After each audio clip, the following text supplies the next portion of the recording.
ನಮಸ್ಕಾರ ಸ್ನೇಹಿತರೆ. ಇಂದು ನಾವು ಭಾರತದ ಮಹಾನ್ ಇಂಜಿನಿಯರ್, ಶಿಸ್ತಿನ ಪ್ರತೀಕ, ಅಭಿವೃದ್ಧಿ ಶಿಲ್ಪಿ ಸರ್ ಎಂ ವಿಶ್ವೇಶ್ವರಯ್ಯ ಅವರ ಜೀವನದ ಬಗ್ಗೆ ಸಂಪೂರ್ಣವಾಗಿ ತಿಳಿದುಕೊಳ್ಳೋಣ. ಸರ್ ಎಂ ವಿಶ್ವೇಶ್ವರಯ್ಯ ಅವರು 1861ರ ಸೆಪ್ಟೆಂಬರ್ 15ರಂದು ಕರ್ನಾಟಕದ ಮುದ್ದೇನಹಳ್ಳಿ ಗ್ರಾಮದಲ್ಲಿ ಜನಿಸಿದರು. ಇವರ ತಂದೆ ಶ್ರೀನಿವಾಸ ಶಾಸ್ತ್ರಿ ಮತ್ತು ತಾಯಿ ವೆಂಕಟಲಕ್ಷ್ಮಮ್ಮ. ಬಾಲ್ಯದಲ್ಲೇ ತಂದೆಯನ್ನು ಕಳೆದುಕೊಂಡ ಅವರು ಕಷ್ಟದ ನಡುವೆಯೂ ವಿದ್ಯಾಭ್ಯಾಸವನ್ನು ನಿಲ್ಲಿಸಲಿಲ್ಲ. ಜೀವನದಲ್ಲಿ ಶಿಸ್ತು ಮತ್ತು ಪರಿಶ್ರಮವೇ ಅವರ ಬಲವಾಗಿತ್ತು. ಅವರು ಬೆಂಗಳೂರಿನ ಸೆಂಟ್ರಲ್ ಕಾಲೇಜ್ನಲ್ಲಿ ಪದವಿ ಪೂರ್ಣಗೊಳಿಸಿದರು. ನಂತರ ಕಾಲೇಜ್ ಆಫ್ ಇಂಜಿನಿಯರಿಂಗ್ ಪುಣೆನಲ್ಲಿ ಇಂಜಿನಿಯರಿಂಗ್ ಶಿಕ್ಷಣ ಪಡೆದರು. ಅವರ ಪ್ರತಿಭೆ ನೋಡಿ ಶಿಕ್ಷಕರು ಕೂಡ ಆಶ್ಚರ್ಯಪಟ್ಟರು. ಅವರ ಮಹತ್ವದ ಸಾಧನೆಗಳಲ್ಲಿ ಪ್ರಮುಖವಾದದ್ದು ಕೃಷ್ಣರಾಜಸಾಗರ ಅಣೆಕಟ್ಟು ನಿರ್ಮಾಣ. ಈ ಅಣೆಕಟ್ಟು ಕಾವೇರಿ ರಿವರ್ ಮೇಲೆ ನಿರ್ಮಿಸಲಾಯಿತು.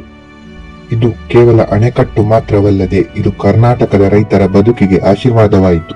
ಅದೇ ರೀತಿ ಅವರು ಹೈದರಾಬಾದ್ ನಗರದಲ್ಲಿ ಪ್ರವಾಹ ನಿಯಂತ್ರಣ ಯೋಜನೆ ರೂಪಿಸಿ ಸಾವಿರಾರು ಜನರ ಜೀವ ಉಳಿಸಿದರು. 1912ರಲ್ಲಿ ಅವರು ಮೈಸೂರು ರಾಜ್ಯದ ದಿವಾನರಾದರು.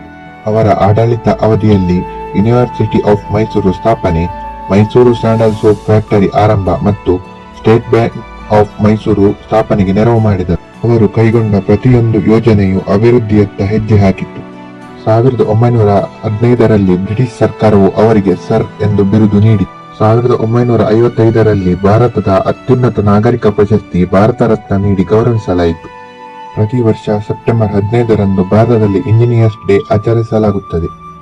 ಸರ್ ಎಂ ವಿಶ್ವೇಶ್ವರಯ್ಯ ಅವರ ಜೀವನ ನಮಗೆ ಹೇಳುವ ಪಾಠ ಸಮಯ ಪಾಲನೆ, ಶಿಸ್ತು, ದೇಶಭಕ್ತಿ ಮತ್ತು ಕಠಿಣ ಪರಿಶ್ರಮ. ಅವರು ಹೇಳಿದ ಮಾತು ವರ್ಕ್ ಈಸ್ ವರ್ಷಿಪ್. 1962ರ ಏಪ್ರಿಲ್ 14ರಂದು ಅವರು ನಿಧನರಾದರು. 100 ವರ್ಷಕ್ಕಿಂತ ಹೆಚ್ಚು ಬದುಕಿ ಒಂದು ಯುಗವನ್ನು ನಿರ್ಮಿಸಿದರು.